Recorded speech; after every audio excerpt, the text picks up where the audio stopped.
दानियाल अजीज साहब, क्या आप पाकिस्तान तहरीक इंसाफ की टिकटें लेना चाहते थे? हरगज नहीं जी, ये सरासर गलत बात है।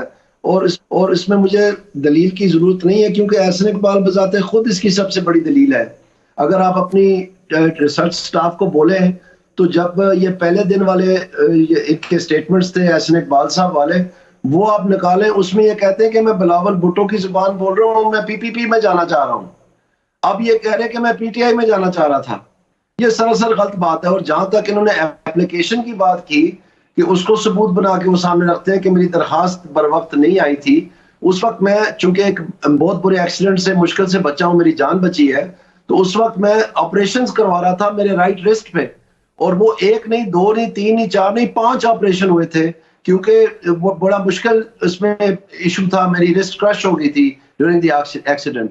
तो इसमें मैंने पार्टी को ये लिख के दिया था कि इसमें मुझे वेवर दिया जाए, क्योंकि मैं अस्पताल में हूं और मैं रिकॉर्ड भी पेश कर सकता हूं। तो उन्होंने एक्सेप्ट कर ली ये बात, और फिर मेरा उसके बाद इंटरव्यू भी किया। तो इसमें जो जो बात पता की है, जो करने वाली है, वो ये है कि एहसन इकबाल साहब ने किस दिन अपनी एप्लीकेशन दी थी पीपी 54 के लिए पार्टी को, और ये जो अनवारुल हक साहब है जिनको टिकट मिली है, इन्होंने किस दिन NA 75 की टिकट के लिए एप्लीकेशन दी थी। और ये जो अकमल सरगाला है, ये तो सिटिंग मेंबर है आजाद जम्मू कश्मीर असेंबली के, पीटीआई के। पीटीआई पे इन्होंने इलेक्शन लड़ा था, तो इन्होंने किस दिन पीपी 55 के लिए दरखास्त दी थी। तो ये सरासर झूठ है। ऐसे हीले बहानों से अब बात नहीं बननी।